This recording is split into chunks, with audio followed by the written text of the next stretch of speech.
இனிமே கண்ணை மூடிட்டு கடலை எண்ணெய் வாங்கலாம்.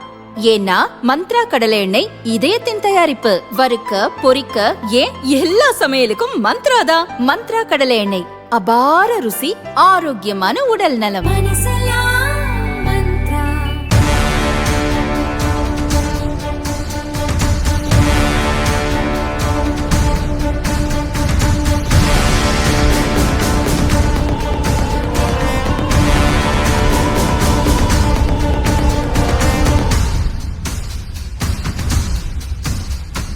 அமெரிக்கா, ஈரான் தற்போதைய உள்ள போர் சூழ்நிலை காரணமாக காரைக்கால் மாவட்டத்தில் இன்னும் 2 தினங்கள் மட்டும்தான் எங்களிடம் சிலிண்டர் எரிபொருள் கைவசம் உள்ளது.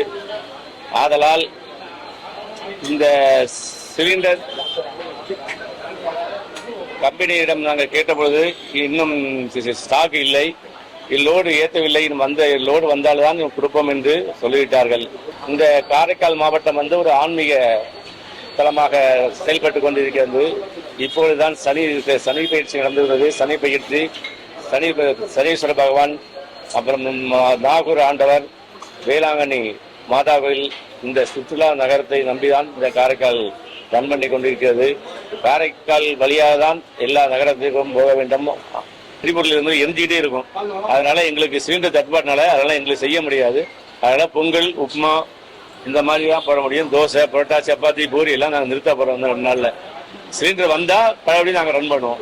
காரைக்காலில் 100கணக்கான ஹோட்டல்கள் இருக்கின்றது. அதை நம்பி தொழிலாளர்களும் கிட்டத்தட்ட ஒரு 1000 பேர், 1000க்கும் மேல் பேர் நம்பி இருக்கிறார்கள். அவர்களுடைய வாழ்வாதாரமும் மிகவும் பாதிக்கப்படும். இது பாதிக்கப்படாமல் இருப்பதற்கு மத்திய அரசும் மாநில அரசும் கவனத்தில் கொண்டு உடனடியாக இதுக்கு ஒரு தீர்வு காண வேண்டும் என்று காரைக்கால் ஹோட்டல் அசோசியேஷன் சார்பாக கேட்டுக்கொள்கிறேன். காரைக்கால் மாவட்டத்தில் உள்ள உணவகங்களை நம்பி தொழிலாளர்கள் மற்றும் அரசு ஊழியர்கள், மாணவ மாணவிகள், பில்டிங் சம்பந்தமான கட்டிட தொழிலாளர்கள் அனைவரும் ஹோட்டலை நம்பிதான் இருக்கின்றார்கள். அதனால் அவர்களுக்கு சாப்பாடு தான் அதிகமாக தேவைப்படும். அந்த சாப்பாடு நிறுத்திவிட்டால் வெரைட்டி ரைஸ் அவர்கள் விரும்புவார்களா இல்லை என்று எங்களுக்கு தெரியவில்லை. அதனால் இந்த எரிபொருள் சம்பந்தமாக எங்களுக்கு டிமாண்ட் இருக்கிறதுனால நாங்கள் அந்த மாதிரி ஒரு சூழ்நிலையில தான் தள்ளப்பட்டு இருக்கோம். வெரைட்டி ரைஸ் தான் போடுற மாதிரி ஒரு கண்டிஷனில் கொண்டிருக்கோம். தோசை, புரோட்டா, சப்பாத்தி எல்லாமே நாங்கள் நிறுத்த போகிறோம். இன்று நாளை மட்டும்தான் நாங்கள் ரன் பண்ண முடியும் சூழ்நிலை.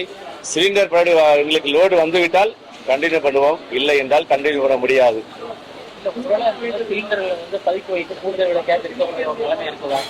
அந்த மாதிரி ஒரு சூழ்நிலை இதுவரையும் தெரியல. அப்படி சப்போஸ் பதுக்கி வச்சிருந்தாங்கன்னா அவங்க மேல மத்திய அரசாங்கம், மாநில அரசாங்கம் உடனடியாக தலையிட்டு தக்க நடவடிக்கை எடுக்க வேண்டும் என்று கேட்டுக்கொள்கிறோம். குறிஞ்சிப்பாடியில இருந்து வந்திருக்கோம். கோவிலுக்காக வந்திருந்தோம். இங்க ஹோட்டலுங்கெல்லாம் ரொம்ப சிரமமா இருக்கு. எங்க போனாலும் ஹோட்டலுங்க, நிறைய ஹோட்டலுங்க மூடி இருக்கு. இங்க வந்து சாப்பிட்டுட்டு இருக்கோம். நிறைய சாப்பாடுக்கும் ரொம்ப கஷ்டமா இருக்கு. கொஞ்சம் மாநில அரசும் மத்திய அரசும் நடவடிக்கை எடுத்ததுன்னா, ரொம்ப சீக்கிரமா நடவடிக்கை எடுத்ததுன்னா நல்லா இருக்கும். தொழிலாளர்களும் பாதிக்கப்படுறாங்க இதனால. இப்போ காலையில வந்தோம் சார், நாங்க ஒரு 1/2 hour சுத்திட்டு இருக்கோம் ஹோட்டலுங்களை தேடி. லீவு, கோடை விடுமுறை வர்றதுனால இப்போ வெளியில வரும்போது ரொம்ப கஷ்டமா இருக்கு. இது கோடை விடுமுறையில இன்னும் ரொம்ப கஷ்டமா இருக்கும். அதனால சரி செஞ்சா நல்லா இருக்கும். அரசாங்க நடவடிக்கை எடுத்து சரி செஞ்சா நல்லா இருக்கும்.